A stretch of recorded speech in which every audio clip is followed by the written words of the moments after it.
So I just want to welcome everybody to the final session of our MenHealing webinar. We are here today to hear from a group of survivors. And I will not say too much here in the beginning, just want to pass the floor over to folks as quickly as possible. And I do want to check in with my team and just maybe get a thumbs up or whenever we are ready to introduce interpretation. Okay, we should be good to go. Vanessa, if you'd like to instruct people on how to select their language.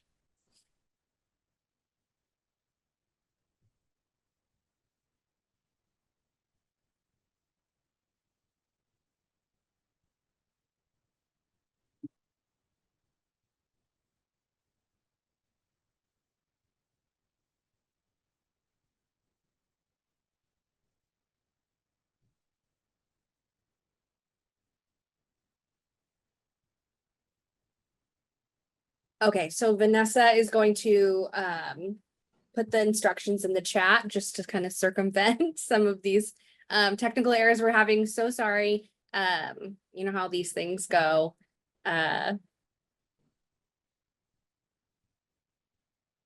Okay. Yep, there'll be instructions in the chat, and just so everybody knows, there is an interpretation kind of global sign where you can select what you want to listen, what language you want to listen in. Today we have English and Spanish, and we're also offering American Sign Language interpretation as well as captioning, which is at the bottom under show captions. So welcome everyone, and thanks for the intro, and thanks Vanessa for putting the intro in the chat. Yeah, and I do want to welcome, some folks are already doing it, but I do want to welcome folks to share where they're joining us from in the chat.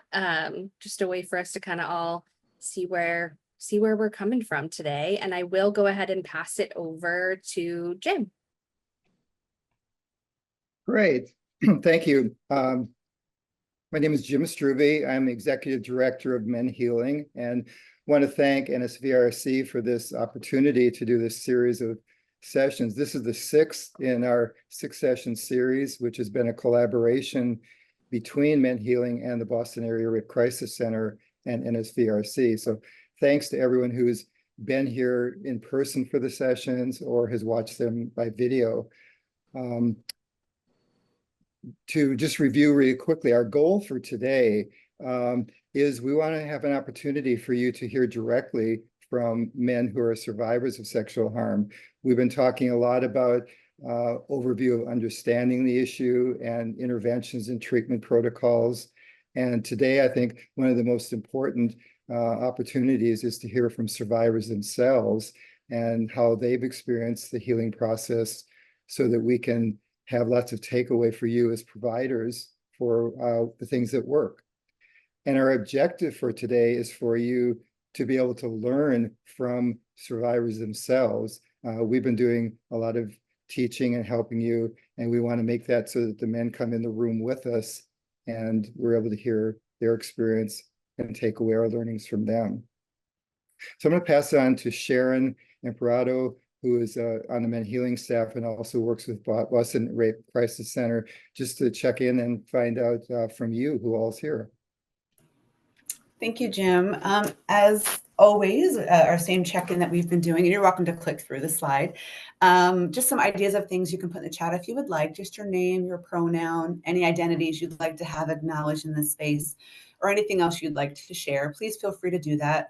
We're not going to go through everyone's and read them, but I encourage everyone to take a look and see who is in community with all of us as we are here today listening to survivor speakers.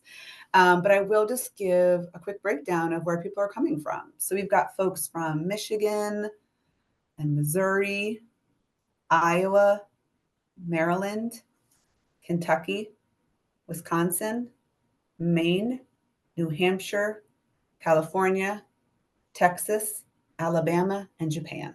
Oh, and we've got North Carolina and Florida joining us. So Phoenix, Arizona. So thank you all so much for being here. And again, thank you for being such amazing advocates and educators. And thank you so much for all the work that you're doing to support survivors, and particularly men survivors, which we're going to talk about more today. So I'm going to pass it back to Jim. Great. Thanks, Sharon. So we're going to do the rest of the session. We want to have those of us who are going to be speaking on the screen instead of slides today, so you can have all of this with you. Michael Munson, who is the executive director of Forge, is also a board member and very active with MenHealing. So I've invited him to be the moderator for the panel today. And Sharon will be here continuing to monitor any questions you want to pass along. Put in the Q&A if you have questions for today, and then at the end we'll have some time to work field on them. And I'll let Michael introduce the panel in just a second. But by way of framing today, what I want to just say really simply is that one of the most powerful interventions and tools is the power of story. Men who are victims, survivors of sexual harm, basically have remained an invisible population. We don't see very much public presentation about male survivors. It's not in the media as much. And part of the trajectory of men who've experienced sexual harm is to learn to be invisible and to develop lifestyles that are somewhat isolated. Our mission with MenHealing is to bring men together for purpose of connection, building community, and we really are wanting to, in addition to providing healing resources, to build a movement that acknowledges and honors the experience of men who are survivors.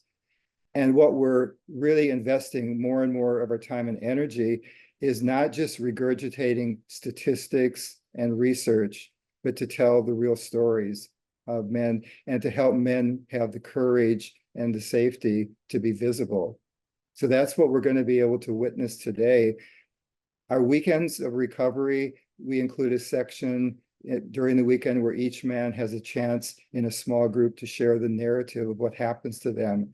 That may be one of the most powerful moments in the weekend, is to be able to tell your story, talk about your healing, and to be heard and witnessed. So again, the power of story.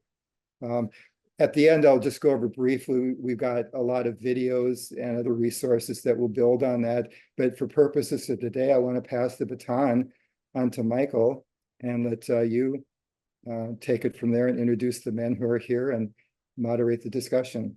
Thank you for helping. Great. Thank you, Jim. Again, I'm Michael Munson. I use he or they pronouns. Jim did the work for me. I'm Forge's executive director. Forge is a trans anti-violence organization that does training and technical assistance for providers. And I am on the board of MenHealing, which I have really enjoyed for a long time.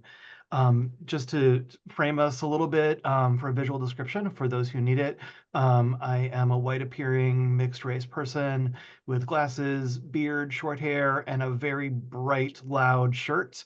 And so I wanted to move in and get us rolling right away with our panel of folks who are just so amazing. And I know that you will all really be captivated by their stories.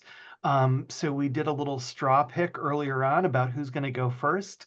So I'm really grateful again for all three of you to be here and for all of you that are listening to be part of this this event today.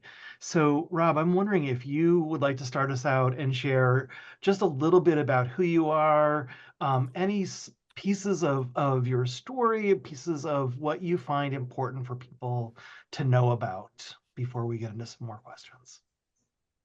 Sure, thanks. So good afternoon, everyone. My name is Rob. I'm an attorney. I live in Washington, D.C., but I grew up in rural Ohio. And my abuse story begins in the late 70s, early 80s when I was a teenager. And as I went through that transition to teenager, I realized that I was gay. And unfortunately, so did all of my peers. And so what happened was I was subjected to severe bullying, teased, threatened, actually physically assaulted almost every day. Something was going on to harass me. So what that meant was I had no male friends because no guys wanted to hang out with me because they would be gay by association, and very few female friends. And so I felt like there was no safe space for me and I was all alone. And I mention all of that because it led me to seek out and be open to adult friendships.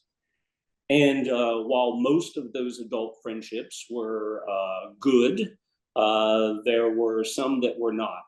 Not all of the adults that I spent time with turned out to be a friend.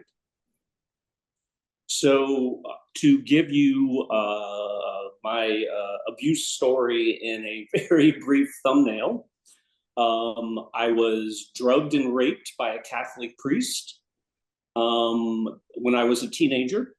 When I was a teenager, I was gang raped by a group of adult men.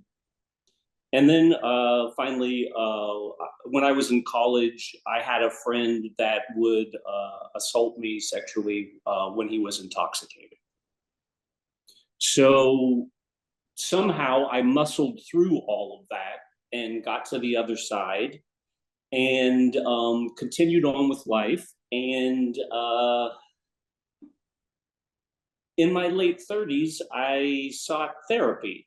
But I didn't seek therapy because I had suffered sexual assault. I went to therapy because I couldn't figure out, why can't I have a successful relationship? Well, I was able to bury all of that so deep. I had to, in order to protect myself, I had to deny that the sexual abuse had had any impact on me. That was my survival skill. This didn't bother me. This didn't hurt me. This isn't having any impact on me. Fortunately, therapy came through for me and has been very, very helpful for me. I've done therapy probably 4 times, maybe, for extended periods in my life, and then I'll take a break of a couple of years, and then I find myself going back. And after the pandemic, I realized that I had lost a lot of my coping skills as a result of not being around people, right? And so I reconnected with therapy last year, and the things I'm working on are my anger at all the adults around me that failed to protect me and feeling invisible. And it is my hope that when this latest round of therapy is completed, that I will be done with all of the major work that I need to do therapy-wise in my life. So yahoo! And that's all. Thanks, Michael. Sorry about that mute button. Thank you so much, Rob, for sharing. Andrew, would you like to share next? Okay. Wow. Well, first of all, thank you very much, Rob. That really, I felt a lot of emotions when you were sharing. And yeah, I live in Washington State. I teach chemistry at a small college. I'm originally from Georgia. I don't know. Some people say they hear a Southern accent. Some people say they don't. I definitely used to have a much stronger Southern accent. And I actually just got back from Georgia because my mom broke her hip. And yeah, so I'm kind of discombobulated, but I really am so grateful to be here and to have found recovery. My story could have been very different. My first memory is being sexually abused. I was abused by my father. He is an alcoholic, drug addict, had many issues. And I think part of the struggle I've had is just how confusing it is being sexually abused at such a young age by a caregiver, someone who I really wanted to love me. And I think another part of it too was just the amount of brainwashing my father from the very beginning, because he did get arrested for it, but eventually was, after spending 3 weeks in jail, the case was thrown out. And eventually, when I was 12, I was put in his custody. And so there was really just this whole system in place, it feels like, at least, that was really designed towards, it seems like, protecting him, it felt like at the time. And he told me the entire time that he had not sexually abused me. At times while he actually was sexually abusing me, turned me against my mother, turned me against everyone. And I got away from my father when I was about 16. I was an alcoholic and drug addict myself. And I lived with my best friend's mother, who also sexually abused me. And I was then in a relationship, wasn't a relationship, but with her from 16 to about 22. And so I kind of bounced from one abuser to another. And, for me, I think I really found an escape through college. I was a high school dropout, but my mom, and I'm sorry, I'm trying to get emotional, but my mom's health has been a little iffy lately. My mom was the one person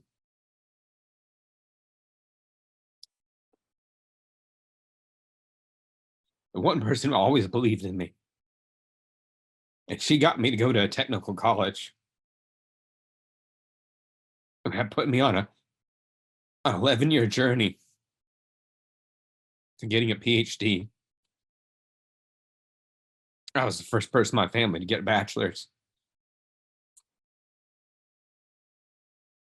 And education changed my life. It really did. And I, right when I was graduating college, my father, who had lost his home and was kind of bouncing from one person's basement to another and had disappeared from my life, he came back into my life right when I was graduating. And, it really was discombobulating. And I started seeing a school counselor, which was free. And she actually led me to a professor there who was a therapist and had a private practice. And he saw me the last 6 months while I was in between college and going to graduate school. And that was the first time I started thinking about, wow, I might have been abused. But I focused mainly on what had happened when I was older with the woman who was 30 plus years older than me. And it wasn't till I found MenHealing through Jim Struve, and I went to a week in recovery. There was a part where we tell our story. And I thought I would start with, when I was 16 and my best friend's mother said that we would play like we were boyfriend and girlfriend. And instead, it was like someone else was speaking for me. I just said, when I was 3, my father was arrested for sexually abusing me. And so I think for me, there was just so much to unravel and unpack. And I have, though. I really have. And being in MenHealing, that was the beginning of a journey for me, where I've discovered so much about myself and learned how to connect, learn how to really embrace being lovable, and just so many things that I don't even know if I can put into words. But being part of this community, having found a therapist like Jim, having found people who are also survivors and who are on a healing journey, it has truly been life-changing.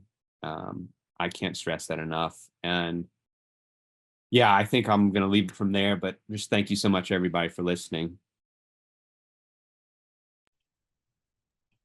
Thank you, Andrew. And I know that we're starting to hear some themes in just the 2 brief intros. And Andrew, I really want to acknowledge and recognize your strong emotions. And I'm guessing that many of us are also feeling those emotions with you. So thank you for being so real. And Rob, obviously you're being real too. So, but it's sometimes it's very difficult for folks to express some of those tearful emotions. So thank you. David, would you like to round out our intros? Be honored to. Again, and thanks Andrew and Rob for sharing. And I am at the Mason-Dixon line. I live in Maryland between West Virginia and Pennsylvania. And I frequently call it the Harriet Tubman jump off, because for people of African descent who were brought here as slaves, if you were able to make it to where I live, then you were that close to freedom, but you weren't free yet. And I frequently reflect on that as a survivor prior to meeting other men. So I just celebrated 33 years of recovery from chaotic substance use through a 12-step fellowship, and am currently working as a harm reduction specialist, which I would have never dreamed that I would be handing out syringes to help keep people alive. I experienced sexual trauma at the age of 7, at which point I believe prior to that I was a very free-spirited, outgoing kid who would, get on my bike at 8 o'clock in the morning and just ride all over town without a care in the world. And I was about to say I made a mistake, but no, I didn't. I encountered 2 individuals that lured me into a house and then took sexual advantage of me, and then had to go to the emergency room, deal with the police in the court hearing. And unfortunately, my family had an image that they wanted to uphold. And part of what happened was there were family members that felt that I had done something to elicit that response. And as a result of that, I quickly learned to be invisible, to not be seen. I started eating chaotically and eating a lot, acting out sexually, and then eventually was introduced to substances and quickly went down a journey of chaotic substance use that led to homelessness, being kicked out of college. And then eventually in 91, I found my way into recovery, May 20th, 1991. And I'm truly grateful for those men and women that I met in a 12-step fellowship that loved me unconditionally. But 6 months of not using substances, I became suicidal. And they sent me to a treatment program in Florida called Horizon Hospital, which is no longer around based on what I know. And while I was there, I never did figure out how they found out, but they were able to realize that I was a sexual assault survivor. And when they presented that to me, I was like, hell no, I ain't. I'm a man. I'm a man. That happened, and it has nothing to do with me. And just very, very defensive and real disrespectful to women, which I was not raised to raise my voice at women. And that's when I knew I had some dissonance. There was something wrong, because we don't do that in my family. So I was able to get into treatment for psychiatric issues related to the sexual assault, and still thought that I was the only one. There were only 4 people in that treatment program, and 1 other was a male.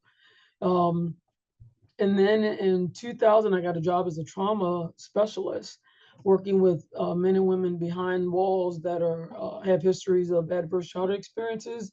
And I was in Annapolis through the National Association of State Mental Health Program Directors. That's a mouthful. And I met these men, and I'm smiling now because I met these men who had experienced trauma, and they were talking about it like, would you like a hamburger or French fries? And I'm thinking, what? Wait a minute. This, what? How can this be? And it changed my life. It literally changed my life and started a journey of me going in deeper and looking at the issues that I needed to address, to recover, and to build my resiliency. I currently still do trauma work, mostly working with people that are housing challenged. I get to go out on the street and meet with men and women, and knowing what we know about the number of men that have experienced sexual assault, like 1 in 4, as opposed to 1 in 5 or 1 in 6, having that knowledge, and when the opportunity arises to be able to say I'm a survivor, and then having men have the same response that I have, like, really? You're a survivor, but you don't look like it. And I'm thinking, yeah, we look like everybody else. And to be able to go and talk to organizations, because one of my experiences in treatment, not the sexual assault treatment, but in treatment for substance use, frequently the providers would always say the men who assault women, the men who assault women. And it was always me through perception thinking that only men assault women. And we know now that men assault men, women assault men. And I'm hoping that, since 2000, that has changed, that when people are talking about assault, that they're talking about male survivors as well. So, and last, being able to share my story to me is the greatest service that I can be to mankind. Being able to put a voice to that, which is unspeakable, and to say that we do recover and have wonderful lives, I can think of no other way to be of service. So that's it for me. Wow, thank you very much, David. And I really want to make sure that all three of you are seeing all the hearts that are popping up and acknowledging your stories and how that's touching people. I know it gives me joy is not the right word, but people are feeling you all. So thank you for sharing just the beginnings and just the little small pieces, which are really big pieces of your story. And before we go into some of the questions, I just wanted to kind of pull a couple of things out of what all three of you said, because I think that some of us have seen some themes around the role of alcohol, either in response to or from offenders, that many of you have had multiple experiences of abuse, that there's an ability to find community, but it's not always right in front of us. Sometimes it's hard to find. And that there's some misperceptions around what genders abuse or harm can happen to or by. So those are just a couple of the themes, and I know we're going to talk more about them as we dive into some of the questions. So I encourage all of us to take a moment to take a breath in, both those of us who are on the screen and those of us that are listening. And another one if you'd like to or not. Thank you. So the first question that we had, I want to make sure that whoever would like to start can start. Not all of you need to respond to it, but you are all visible here today. You are all literally having a public face in this conversation. And I'm curious for you to share about what impact being visible has had on your life. And that can be a really wide open question. So what impact has being visible as a survivor had on your life? So whoever would like to start.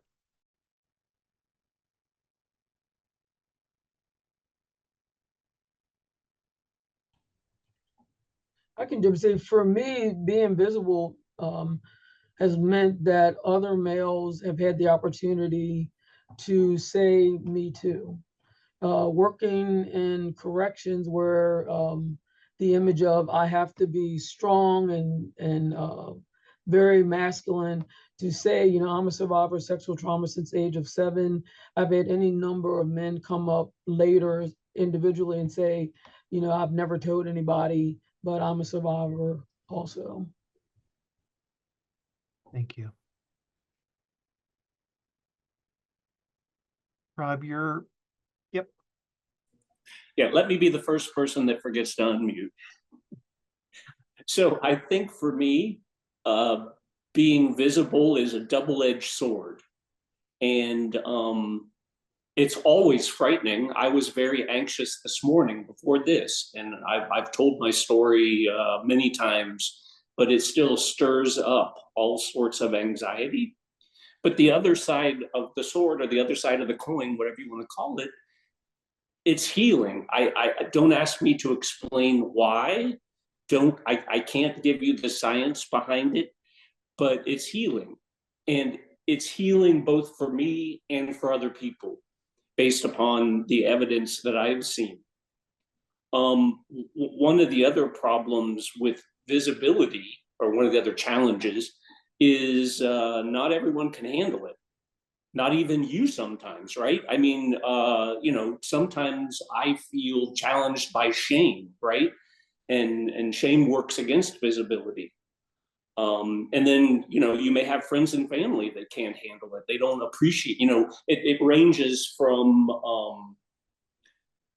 being afraid of it to getting upset about it, right? I've had conversations with friends or moments when I've sought support from friends and was met with radio silence. So visibility is definitely important to recovery. It's definitely helped me, but not everyone can embrace it for you. Thank you so much, Rob. Yeah, I guess just to piggyback on what both Dave and Rob said,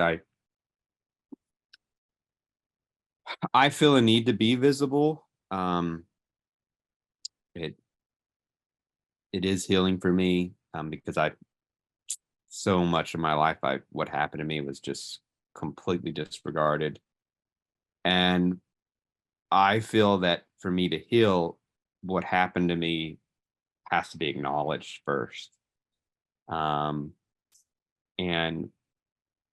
I've got to acknowledge it, and it's helpful also to have other people acknowledge it. And I can relate to that feeling of the double-edged sword. I more and more I've realized that this is privileged information. It's not a secret, but it is privileged information, and not everyone can handle it.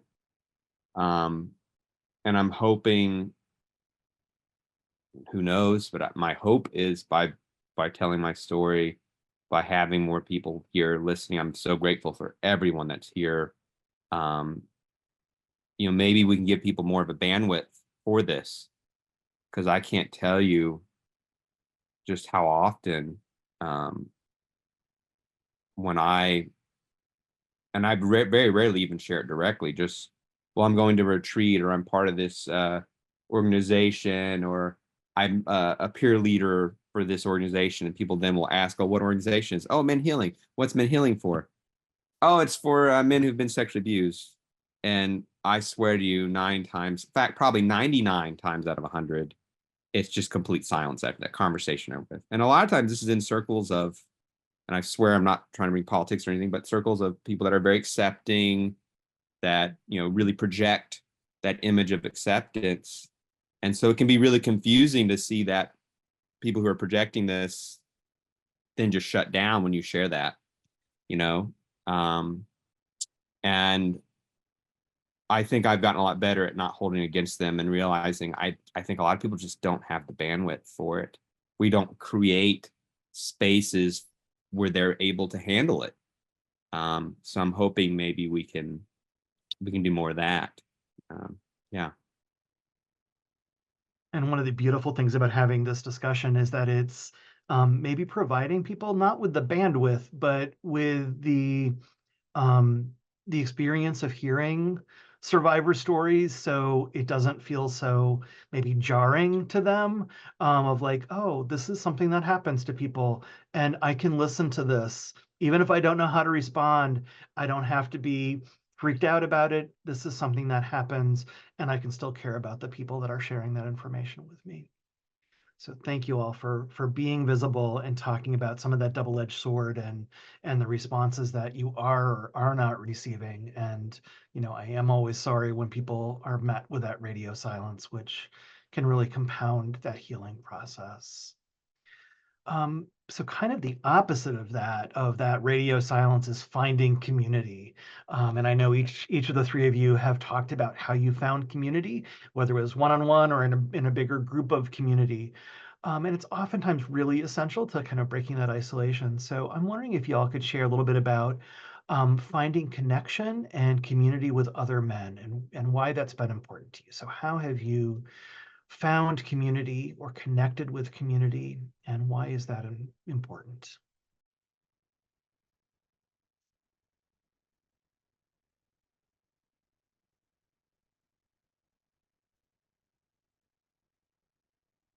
And I'm not going to call on anybody because it's like whoever wants to bring it on, bring it I'll- on. So I'll go first for once. I I was raised. It's funny, my fiance is always like, you were raised in rural Georgia, and I don't feel like it's rural. It's only 30 minutes from Atlanta, but whatever. I was raised in a very traditional Southern family where males have a very set role. And I don't think that's just in Southern families, but I only know my experience, right? And so there was this very strong definition of what masculinity is and how you're supposed to behave. And there was just no space for me to acknowledge what had happened to me and for someone else to acknowledge what had happened to them. Those conversations just never happened growing up amongst my friends. And I think I really compartmentalized everything, just didn't go there. And I was very cold and not connected to myself. And so when I first went to a weekend of recovery and was also in a support group that, well, Jim actually was leading, to hear other men share their fears, their concerns, because it's not just the fact that they were sexually abused, just seeing other men not have that facade where they're just showing that, oh, wait, you have the same fears and you feel sadness, all this, things that just, we would just skip over, like that doesn't happen, was such a shift for me. And I was able to connect for the first time with other men on a level that I didn't know was possible. And that really led to me connecting with myself. And it gave me kind of like a mirror to look into myself too. And I can't stress just how important those connections have been. I mean, one of the guys from my support group that I was in over 10 years ago in Salt Lake City, I have two best men at my wedding that's coming in September. He's one of my best men. And it's just mind blowing how deeply I'm connected to some of these people in ways that I couldn't even have fathomed. And so I do think connection is just the single most important thing for healing. I know for me, it is the one thing that has been just the most crucial, because I was so disconnected myself, disconnected from society. Just, yeah, I wasn't able to do that. So it was very healing for me. Yeah. thank you. David or Rob, what about finding connection and the importance of that for you? And I was thinking about this question and how being sexually abused from age 7 to 16, 17 really skewed my perception of what intimacy and relationships would look like. And being a same gender loving male, I always kind of saw men as, I don't want to say conquest, but that the relationship would have to be sexual if it meant anything, other than like a working relationship.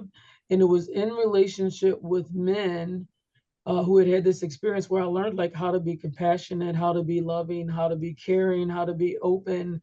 Now I learned that by listening to them. So I always say they taught me how to be who I am, and that sex is a beautiful thing in the context of a relationship, whatever that looks like for the individual. And it doesn't have to be this, and I haven't found a word for it yet, but it doesn't have to be this thing. And I'm so grateful that those men, heterosexual and otherwise, like taught me how I could be in relationship with other men and women as a result of like the men's healing and the Bristol Cone Project and some other processes. David, could you say that word again? That word that you don't have a word for? Yeah, I don't have a word for it, but Sometimes that's the way it is, right? Is we don't have a word, but we've got this feeling, we've got this idea. So yeah, thank you for sharing that. And it's like that's so important sometimes, right? Is that we don't have the words for some of what we're experiencing or some of what we are learning and gaining from. So that's really, really beautiful. I love that guttural sound. So thank you for adding that. Rob, do you have some more to add to this question? Sure. So for me, finding community could only happen after I confronted my reality, right? I wasn't going to find that community until I got some therapeutic guidance, release, acknowledgement, whatever the case may be. And I found that most of my community flowed through that experience, right? My first therapist recommended that I go to one of the weekends of recovery. I wasn't quite ready for that and put it off for a while, but eventually came around. And then through the weekends of recovery, you get more engaged with the organization. And maybe you check out the website, or maybe you I signed up for one of the online support groups. So, but for me, what the community does for you is it creates this safe space for you where you don't have to worry about anything. You can just let it all hang out, so to speak. And you're going to be supported without question, right? Because everyone there has been through what you've been through. And also, the community is somebody who will let you talk about it, right? They will welcome conversation instead of running from it. Thank you. I want to just make sure that I was giving you pause and make sure that you were finished, Robert. Yeah. So some of you have talked about safety, which is kind of where we're going next. I want to do a little bit of housekeeping. If people that are listening today have questions, please put those on the Q&A area, and we will recycle those questions. We will bring them back into conversation in a few minutes. So that's a great place to add your questions. Let's talk about safety next, because all three of you have mentioned that in different ways, and how that emergence into community has related to having the feelings of safety, or some feelings of safety.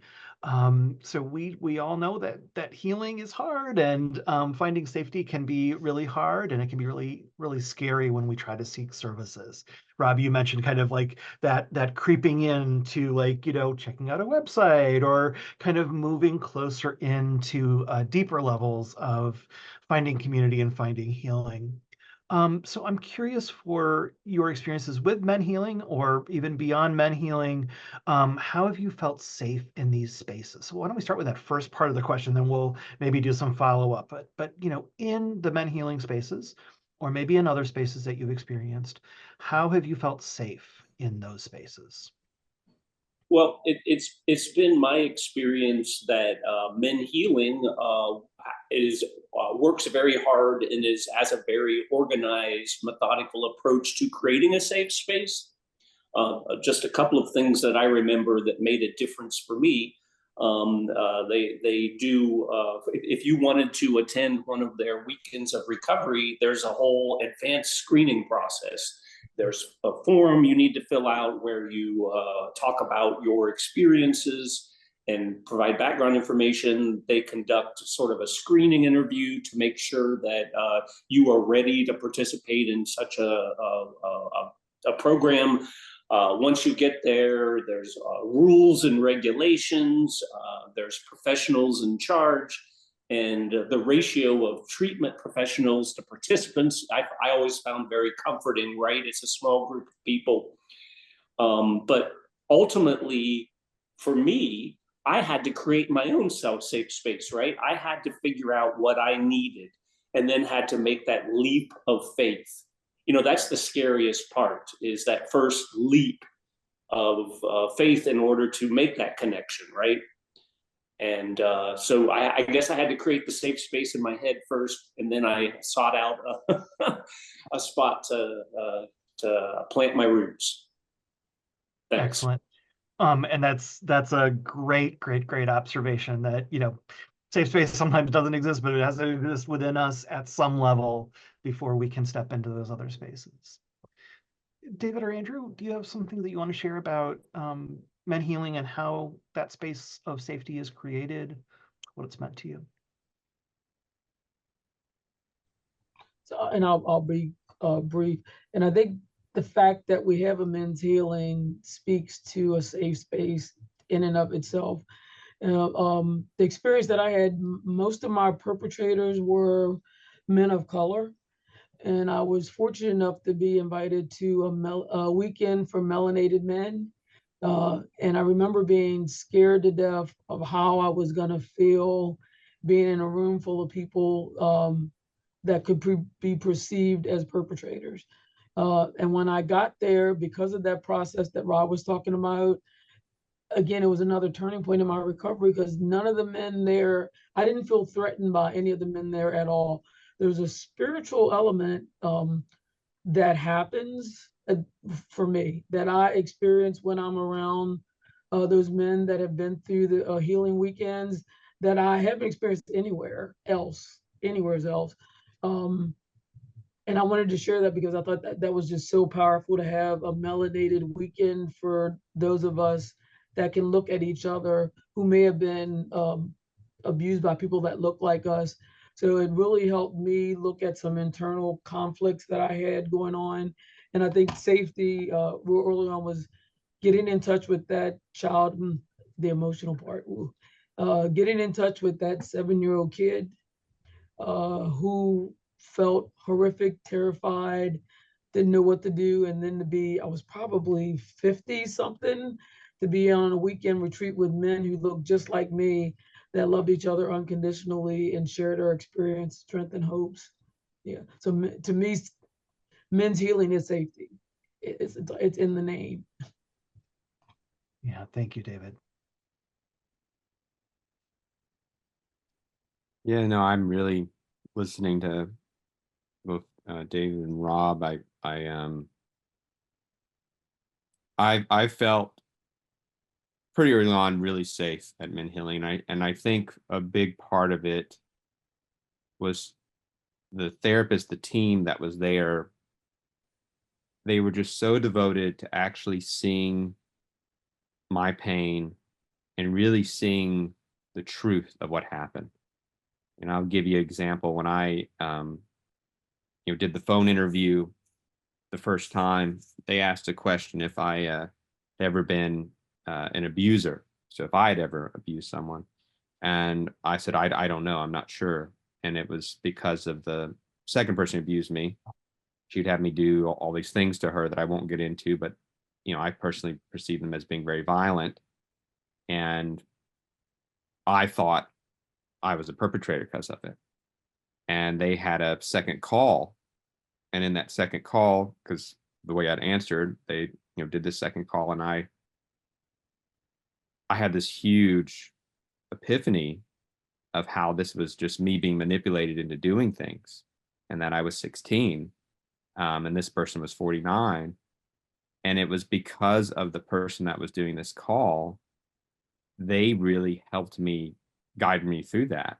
And I can tell you, because of other interactions I had, even with in some cases, trained professionals, people's own biases, their unwillingness. I don't know about willingness, but things in the past that had played out where I couldn't really be seen. And what happened to me, the truth of what happened to me, really couldn't be seen. And that makes me feel unsafe, because then I have to play this role. I can't be me. I can't really own what happened. And that's basically my whole story in a nutshell, is just playing a role. And so for me, that's where the safety started from the very beginning, is having someone who really, or a team of people that truly were devoted to seeing me and honoring my story, even at the time when I didn't know how to do that. So yeah. That's beautiful. Thank you, Andrew. And all three of you have mentioned, the intentionality of MenHealing in particular and how that space is created. And for those of you listening today, you know, many of you are advocates, many of you are setting up spaces. That intentionality can really go a long way. Even if I don't want to say if you make mistakes, but I think some of that process is challenging to figure out what does safe space mean. And these three guys have talked about lots of different ways that that safety was created, and it's different for all of us. But you've got some nuggets when you go back and hopefully you'll re-listen to this. And if you're starting male-focused programs in your agencies, you'll hear some of those pieces of what's important to men who've experienced sexual harm. So thank you for offering some of those suggestions. You all talked before a little bit about, not a little bit, but a lot about feeling isolated. So kind of the opposite of finding community is that feeling of isolation. Rob, you mentioned shame. There's a lot of other emotions that kind of go with feeling isolated a lot of times for folks.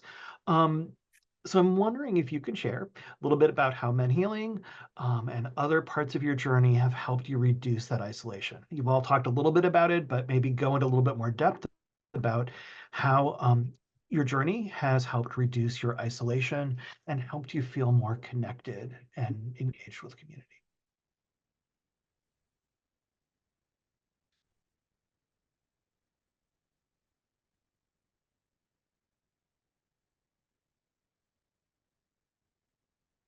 We're all getting introspective now, and I know we can all deal with silence, so no pressure for any of you, but you've talked about it some, so I encourage you to think about a little bit more about that.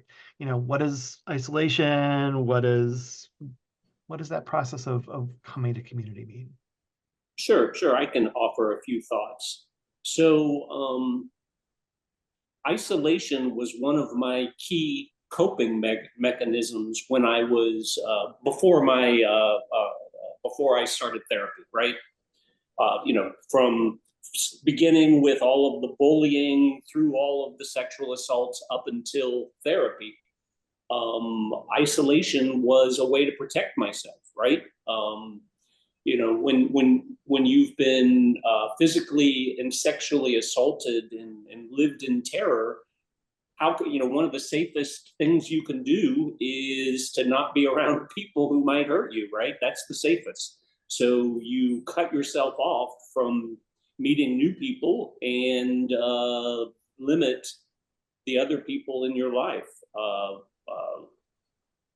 And you know, for me, it was also part of the turning off the emotions, right? I felt as if when all of this abuse was going on, the only way I was going to survive it was if I turned all of my emotions off, all of them, the happy ones, the sad ones, the angry ones, they all got turned down to zero, because I was afraid if I started expressing emotion, I would just start crying and not be able to stop.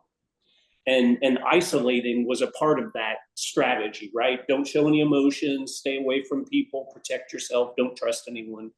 So in order to get out of that, I had to be really purposeful, right? And therapy was what got me there.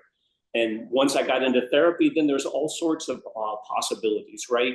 You know, the weekend of recovery, the virtual support group, or, you know, things that are not necessarily connected directly to healing, but volunteering or doing community service, all those kinds of things where you can connect with other people and at the same time feel safe. Thanks. Thank you. Thank you. David or Andrew, you don't all have to answer all the questions. So No, I think I have something to say. I mean, I feel like there's something I'd like to say. You know, part of my story was I was obese as a kid and was attacked all the time for it. And you know, I've never been someone whose my gut instinct is just to like attack back. At times I wish I had that. And there are times where I can, but a lot of times it was more of just a shock when I'd get attacked, you know, like I didn't understand why someone was doing this to me.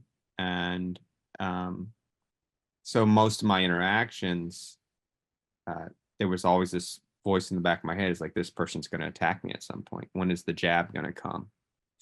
And so the way I dealt with that was isolation.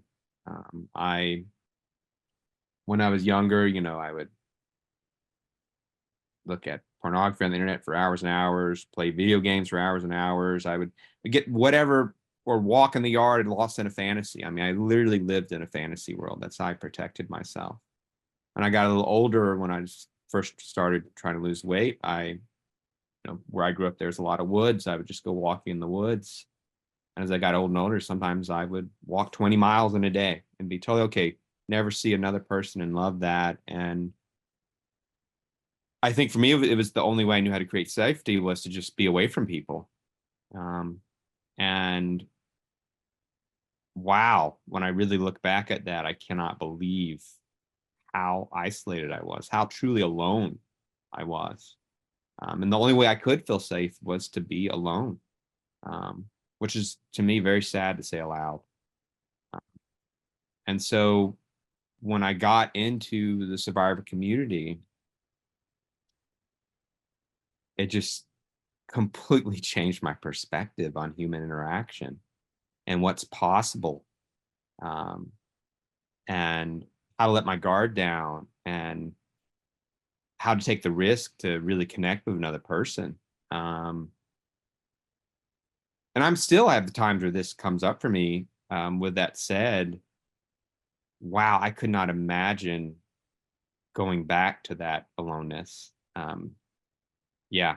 And I don't really have the words to stress just how important connectivity has been for me. And just having a list of friends right now where if I was really going through a hard time, I could call them up and we could walk through it, and I would have full support there. Yeah. But that was a world that was foreign to me. I did not know that. I did not know that world until I started the healing journey, particularly with MenHealing. Yeah. Thank you, Andrew. David, anything you want to add about isolation and connecting with community? And then just briefly, for me, part of when I was thinking about that question of isolation and the isolation that happens between the head and the heart, and that the isolation was from that 7-year-old part of me. And part of the journey has been, and I think Andrew may have sent me a book, somebody did, was getting in touch with that inner child. I keep thinking about Winfield's work. Getting in touch with that inner child and being able to be the adult for that part of me, to let that part know you're going to be okay. I can defend for you. And as a result of being able to defend for me, it allowed me to be in community with other people. Yeah, that was the one thing that stood out for me, because I usually think in terms of like, well, sitting at home alone, isolated. But then I was thinking, no, there was a part of me that was totally disconnected from that free spirited part of me. And that as I took care of that part, it was like, hey, let's go out and play. But the other side is, man, I don't know. I love being at home alone sometimes, right? It's like, yeah, this is really nice. But I did miss growing up, that not being around other people, because I always thought they're going to get me. They're going to, and like Andrew, I was obese. They're going to get me. They're going to make fun of me. And being able to flip that and go like, and even if they make fun of me today, that I can tend to that part of me that goes, that's BS. You're good. You're good. So. Right. Thank you, David. One of the things that I would like to do, because it's the top of the hour, I'd like to shift to the questions that folks are asking who are listening today, and then save one of our pre-designed questions for the end of that Q&A section. So we're going to take about 15 minutes for folks who are listening to ask questions. I know we've got a couple of questions there already, and Sharon is going to help us out in case if I or we miss anything. Does that work for the three of you if we shift to that? Great, thank you. So the first question that was asked in the Q&A is if you all would be willing to talk about your experiences with the justice system when going through the courts. It sounds like two of you at least have had experiences with the justice system in some way.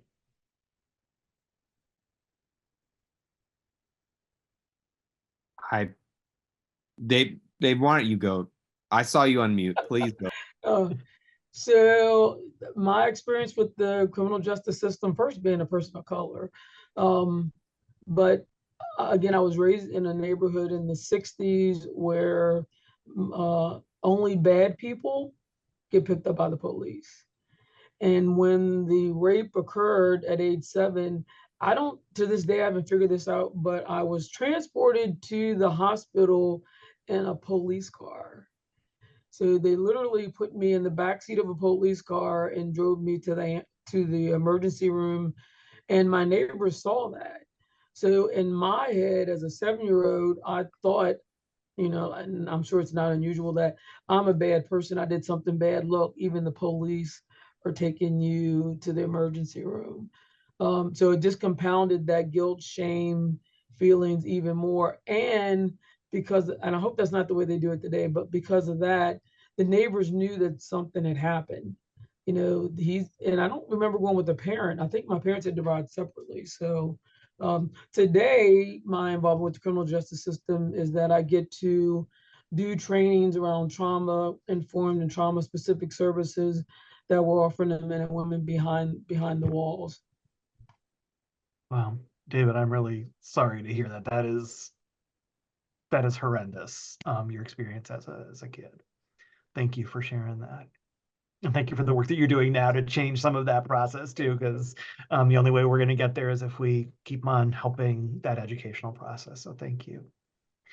Andrew, did you want to? Yeah, I saw it. Yeah, I mean, well, first of all, I'd like to second what you said, Michael.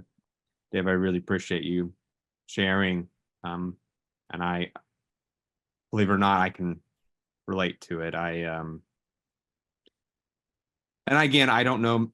I think the Deep South in particular, though it seems like the entire criminal justice system has a very punitive mindset. When I was 3, and I can vaguely remember this, I was 3.5 actually, and I was interviewed by a police officer, and the only way I could say what was being done to me is I said, "My father drinks my pee-pee." And he was arrested, but very quickly it all fell apart. The district attorney felt like what I was saying was a made-up story. The court ordered therapists, defended my father in court, said he was a good father, testified. And in hindsight, I had every symptom possible of this. I had encopreses. I had, uncontrolled, masturbation, all these things, all these red flags, that I had been sexually abused. And the whole narrative from the very beginning was that I was telling a story. And I was that was just the beginning of my interactions with the criminal justice system. I was a kid. I was the troublemaker. I was in trouble a lot. When I was 12, I got into a physical altercation with my mother and was sent to a youth detention center. And I can still remember, it's still haunting the way I was treated. I can remember there was a 10-year-old next to me, and we all had to strip naked in front of this man, which was in itself, in hindsight, felt very abusive. Walking into the courtroom in shackles. I don't really see why it's necessary to put a 12-year-old in shackles. Shuffling my feet with chains on my ankles and my wrist, and and sitting across from my mother, we're just this literal gap between us. It's very painful in this day to acknowledge it. And from there, being in and off, on and off on probation. And at no point in time did anyone ask, what happened to you? What's going on here? It was always, I am a problem. And I have many hangups from it. And yeah, I don't really know how to make sense of all of it. It really left me with a feeling that there is no such thing as community, and there is no such thing as people really caring for each other, and that you're on your own, and don't trust anyone. For me, it was, for lack part of my friendship, it was a real mind fuck. I mean, it really was. And frankly, I'm a lucky one. I didn't end up in prison. I didn't end up lost in that system. But I could see how easy it is for that to happen. Yeah, and I know Dr. Deborah, who's not here, I don't know how many people are familiar with her, but at a retreat I was at recently, she mentioned that her own work was saying that it was over, correct me if I'm wrong, Jim, there's like 80% of men in prison are sexual abuse survivors. So I just have to wonder how much untreated trauma there is there. So yeah, I'm done. That was my experience. Thank you, Andrew, and so complex. And I'm going to swear not to, but how fucked up our criminal justice system sometimes is. So yeah.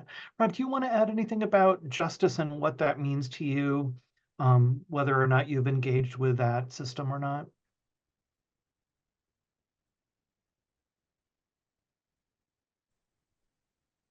So for me, the only person that I reported was the priest. And the only reason I did that was because I wanted him to be removed. But all of my abuse took place outside of the statute of limitations. So basically my entire interaction with law enforcement was a call from the prosecutor's office telling me there's nothing we can do to help you. And that was the end of that. I'm sorry to hear that as well. Thank you for sharing that. And this is, it really highlights how systemic the challenges are with our criminal justice system. I'm wondering if we could do a lightning round before we address the next question in the Q&A. Are you willing? So like maybe a 1-sentence answer, and you can pass totally. I'm going to take this as a yes. I'm going to see the nods as a yes. So you all mentioned things about the criminal justice system. If you think about restorative justice or other forms of justice, does something else come to mind? I know it's a really broad question. So if we take it to like restorative justice or other forms of justice, what do you think about? What does that mean to you? That there would be a men's healing in every state and in every city where someone has access to these types of services. That's a great answer. All the answers are going to be good, but that's a great answer. Yeah. That all victims can access free therapy. Woohoo. All right. Yes. Yeah, I think accountability, not focused on punishment and focused on healing. You are so freaking smart. David, you want to add some more? No, I was trying to hit love and my hand went up. Oh, so it was the movement. Gotcha. Cool.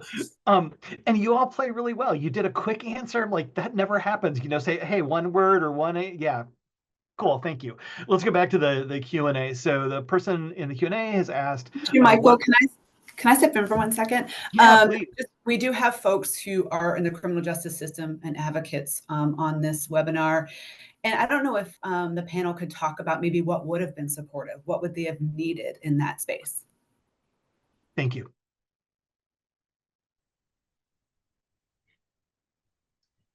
I can just quickly say that, and Jim, if I'm wrong, if this is not the place, please let me know. But there's a program called TAMRY, which is Trauma, Addictions, Mental Health, and Recovery for Youth. And it helps youth look at their experiences so far without having to share the exact nature of the trauma and some self-regulation skills. When I went to therapy, and again, this is in the 72, my parent had to be in the room with me. And I don't know if that was legality or not, it was so long ago, but if there would have been some program that they could have had in place to help me have some self-regulation skills early on, things could have been different. Thanks, David. And that's one of the challenges of like child advocacy centers and some other of our systemic structural challenges. Andrew or Rob, do you have any other comments about what could have helped with that criminal justice system? Sure. So in my experience, I reported the priest to the church. And then the church, without telling me, reported the priest to law enforcement. And then I get a call at work out of the blue one day with a prosecutor who's like, "Oh, we got this, and you don't want to do anything with this, do you?" So a call out of the blue is alarming in the workplace, right? Because regardless of how willing I am to talk about my story, I like to be able to choose the places in the way that it happens. And this stranger calling me at work to have a very intimate conversation about what I wanted to do when I didn't even know they had the information. It was so I guess some more sensitivity about approach, and yeah, and I just the way that he presented it as a done deal, like you don't want to do anything with this, do you? Was definitely not encouraging. It seemed like he'd already decided the outcome and just needed me to say yes. That sucks. Thanks. Yeah, Go. Sorry. I want to. I swear I'm a very positive person. For me, my experiences just will not. I do not find the justice system is about justice. I'll just say it. I think it's almost like may the best bullshitter win. And boy, I sound so cynical. I hope what I'm saying is not true. That was my experience. I wish the focus was not on portraying one person as the enemy or winning an argument. I wish it was about healing and about really caring for each other in society. And so I'm usually pretty open to just modifying things, but what I've experienced, it seems like it needs to be reworked from the very beginning. So yeah, I'm sure there's things that can be done within the system. I do want to stress that. I'm coming from a place of hurt here, so I hope I don't want to just sound completely cynical. I can't stress that enough. Yeah. Thank you, Andrew. Thank you, all three of you, to contribute to that question. And I know that many of us have really complicated relationships with the justice system, whether it's criminal justice or other forms of justice. And I also know in my experience as the executive director of Forge that when people have multiple marginalized identities, it can be even harder working with the justice system. So even more of those nuanced trainings and interactions need to happen with the criminal justice system, which is hard. We've got about 5 more minutes before we're going to turn things over to Jim.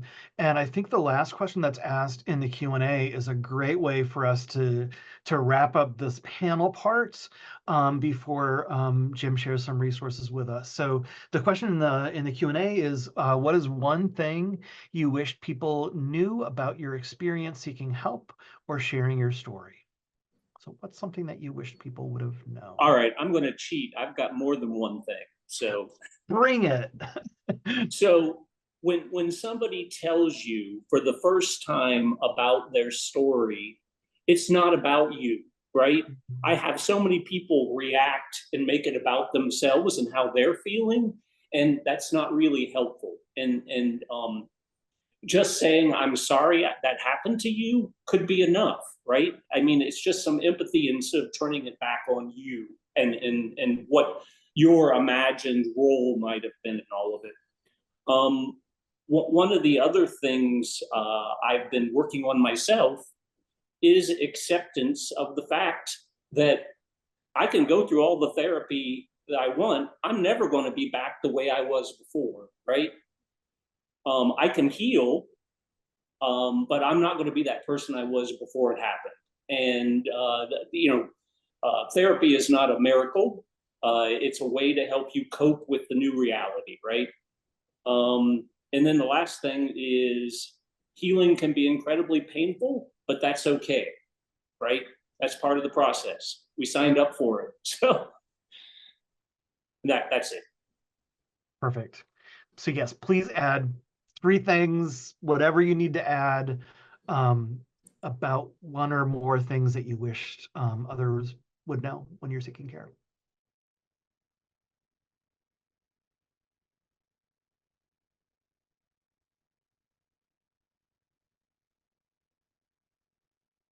You want me to flip the coin for you?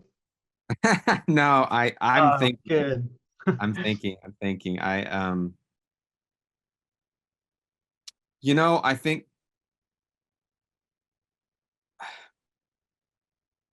I would like my humanity to be respected. What I mean by that is some of the hardest reactions I've had is people who,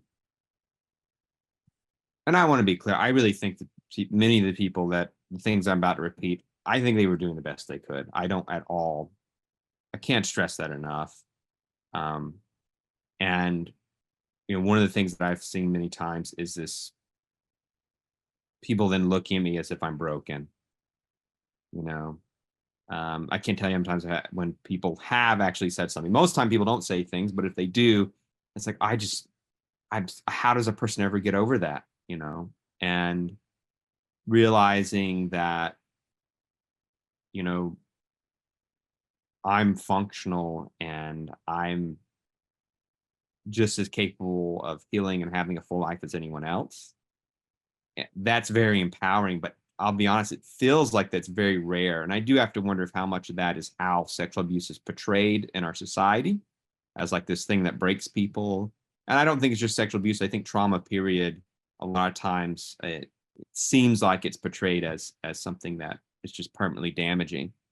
And yeah, and that's very hard to be seen as a damaged person and to be seen as, and being male, I think the darker side of being seen damaged is you're then seen as dangerous and seen as someone who might later on act out or become an abuser.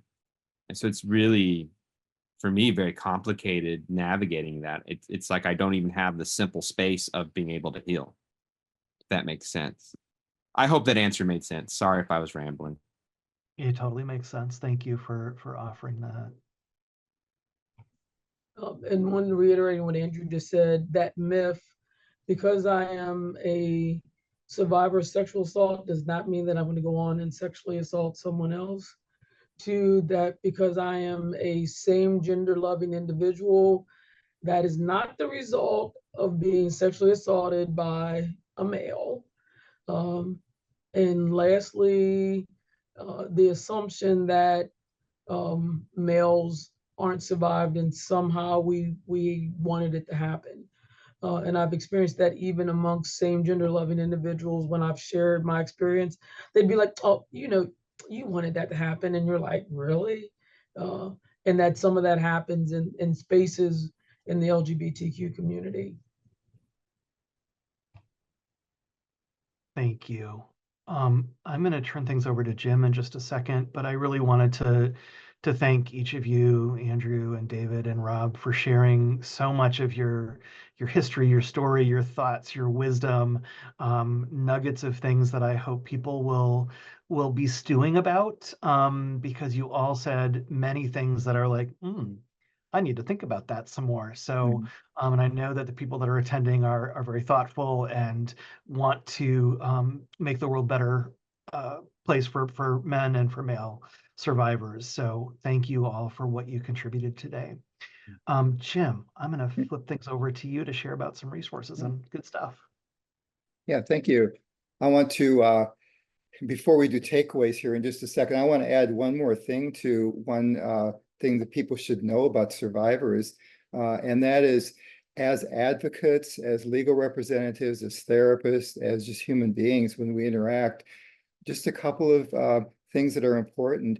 Realize that when we interact, whether it's for 30 seconds, 5 minutes, or a 50-minute session, days, remember we have a relationship with the person we're interacting with to try to be helpful.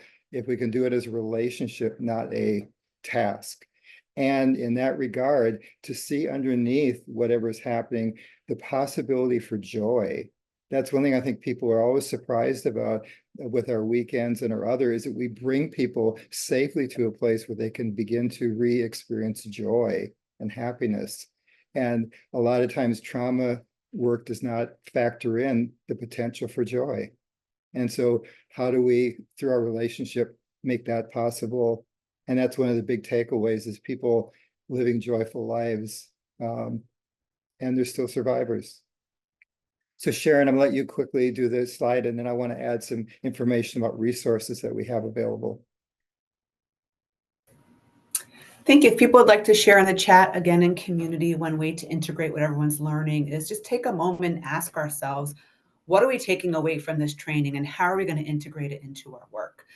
And taking what the panelists have shared with us and again, thinking about how we can make this a better space for survivors and what we need to be doing individually as well as within our agencies and systems. So just take a moment and think about that. And if you would like to share that in the chat, please feel free to do so. And I encourage everyone to take a moment and look at the chat and see what folks are taking away and add your takeaway as Jim talks about resources.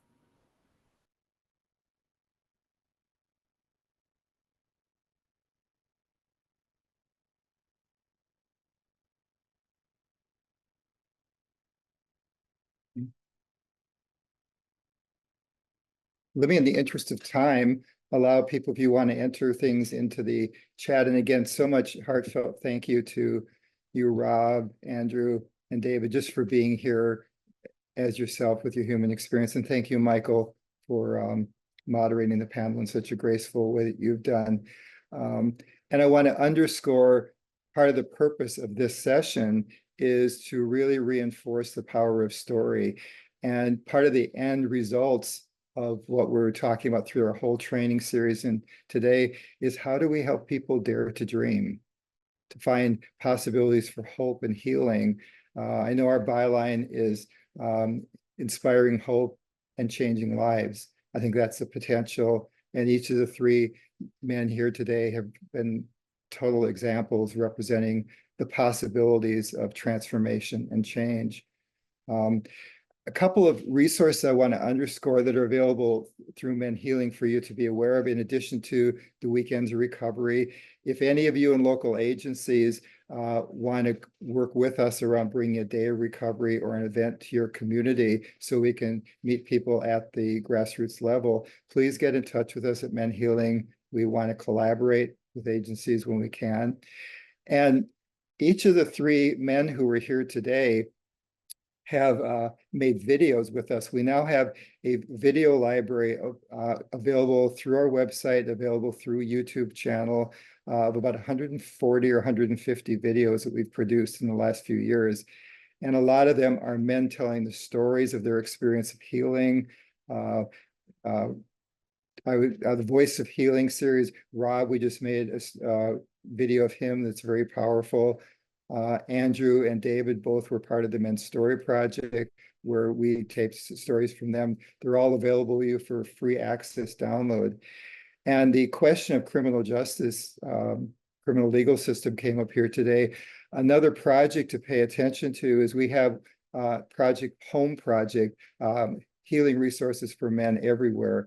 And basically what we're doing is we've developed curriculum that we're putting on tablets in correctional institutions that create awareness and exposure to sexual harm, because so many people who are in the criminal legal system are untreated trauma survivors.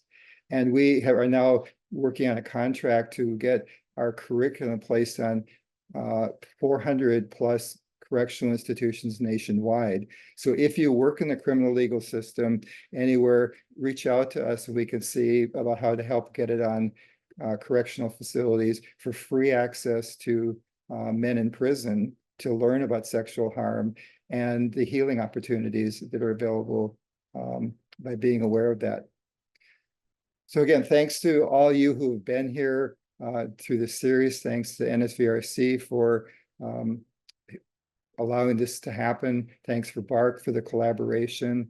And we look forward to finding opportunities to interact with you around the work that we're all doing. And so appreciate all the advocacy that all of you are doing at the grassroots level, and carry on. Let us know where we can be helpful, where we can be supportive. Sarah, I'm not sure if there's anything more. Here's the links for the things here. Sarah, I'm not sure if there's anything you wanted to share by way of closure from NSVRC.